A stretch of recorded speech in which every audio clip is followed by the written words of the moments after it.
Nous étions visionnaires, chimères. Et alors, le monde était en tout point à refaire. T'en souviens-tu? Nous rêvions. La réalité, cette guerrière, a vaincu nos passions. Toi, tu as brûlé ta vie. Et toi, tu tentes de survivre. Toi, tu songes dans ton éthylique songe, à moitié dans ta tombe, presque plus de ce monde. Beaucoup ont déjà succombé. Nous rêvions. Et une horde de sectes est arrivée dans la brousse comme en ville. Que de proies faciles pour elle, nous étions mûrs. Les temps sont tellement durs.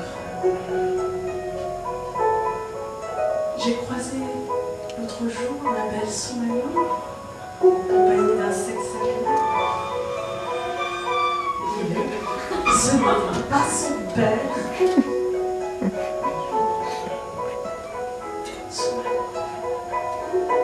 Nous rêvions. Soumaïa, la belle qui nous montre la voie. Soumaïa. Elle rêvait d'amour pur. Tu sais, les temps sont durs. Nous rêvions de vivre dignement. Moi, je me souviens. Nous rêvions.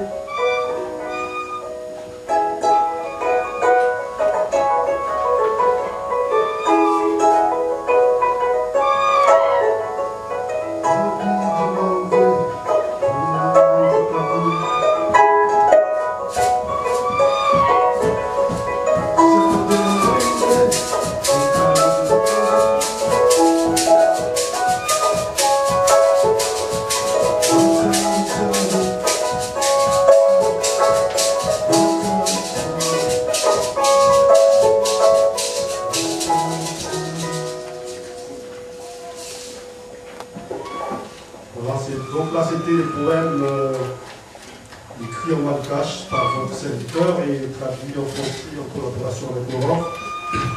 Et maintenant, Aurore va déclamer un poème de Odile qui s'intitule le Ourit. Et le Ourit, c'est un style de musique de la partie sud du plateau malgache de la région de Guétillo. Ourita.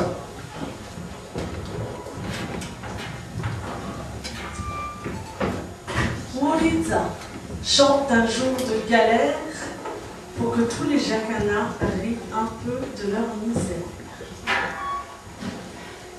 Au pays d'outre-mer vivaient les jacanas qui, au-dessus des rivières, avançaient pas à pas. Les feuilles de nénuphar qui protégeaient leurs pas étaient glissantes, fragiles et flétrissaient sur pied si une ombre quelconque les empêchait de pousser.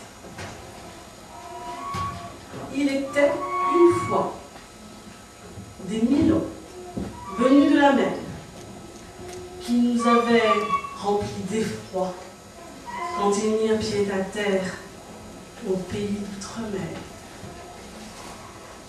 Avec de beaux tissus et de la verroterie, ils nous ont charmés. Avec leurs poudres et leurs fusils, nous nous sommes entretués. Ils se sont transformés en de puissants seigneurs, avec force de loi, et ils se sont appropriés notre sueur, comme qui de droit. Ils nous ont administrés, faisant fi des liens passés qui, entre nous, ont existé. Ils étaient prompts à attiser les feux pouvant nous séparer, et ce pour mieux nous contrôler. Certains d'entre nous, par choisi pour mieux tenir notre pays, y avaient cru avec passion, en oubliant leurs compagnons. Certains descendants de ces élus s'y croient encore aujourd'hui et s'approprient tous les fruits que produit notre pays. Les pays des Milons furent pour nous le Messie chérie, appelée mère patrie.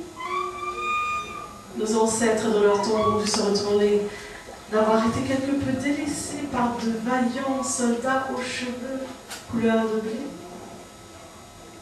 Au pays d'outre-mer vivaient les jacanas, qui au-dessus des rivières avançaient pas à pas. Les feuilles de nénuphar qui protégeaient leurs pas étaient glissantes, fragiles, flétrissaient sur pied si une ombre quelconque les empêchait de pousser. Nous nous sommes révoltés pour retrouver notre liberté. Les 1000 ans nous ont matés, car nos rives enchantées regorgeaient d'épices et de produits miniers prometteurs de délices. Puis, nos mères patries se sont fait attaquer par un voisin belliqueux que nous avons détesté. Nos mines d'étain, de fer et de plomb furent pillées pour satisfaire les besoins de leurs armuriers ou encore les besoins de leurs futures années. Convaincus que nos mères patries étaient en danger, nous ne nous sommes pas contentés de nous ranger à leur côté, mais nous nous sommes battus comme de vrais alliés. Dès lors, une question au Milan s'était posée. Comment continuer à considérer comme être inférieurs ceux à qui l'on a demandé de s'impliquer dans une lutte pour une liberté pour laquelle ils ne sont surtout pas concernés? Aussi, un beau jour, les Milans nous ont quittés. Un vent de liberté s'était mis à souffler.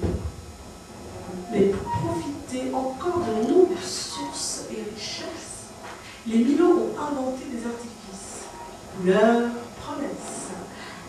Par des pantins ballons, des pantins étoilés, nous fûmes un long temps gouvernés. Des traités d'amitié, de coopération civile et militaire nous liaient avec passion et protégeaient leurs affaires. Le jeu semblait fair play et impliquait l'égalité. Mais les dés pour y jouer étaient pipés. Pauvres ignorants, nous parlions d'indépendance alors que les Milans menaient toujours la cadence. Les prix de nos cafés, vanille, or ou bien uranium, étaient fixés par leurs soins lors de symposiums. Leurs cours fluctuants dépendent des bourses et des marchés. Et nos espérances de ressources sont à la merci de leur gré. Nous fûmes baptisés pays sous-développés. Et pendant des années, nous le sommes restés. Alors, pour corriger cet état statique, une autre appellation par les Milans fut trouvée, afin de nous insuffler un élan dynamique. Et par la même occasion, ne pas trop nous offusquer. Nous voilà dès lors en voie de développement. Appellation magique qui nous éloignerait des tourments. Au pays des Milans, il était une fois un bois très exotique qui nous remplira d'effroi.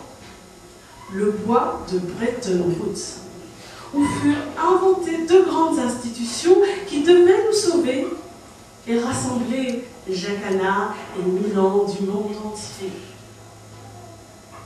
Une monnaie de crédit fictif fut alors inventée, dont une partie devait nous être généreusement prêtée, et nous permettre entre autres de nous développer des droits de tirage spéciaux. En bref, des DTS devaient de temps en temps renflouer nos caisses, mais pour faire partie de vrais décisionnaires, il fallait peser lourd en participation financière. Aussi, les Milans sont-ils les puissants actionnaires de ces deux institutions aux puissances financières?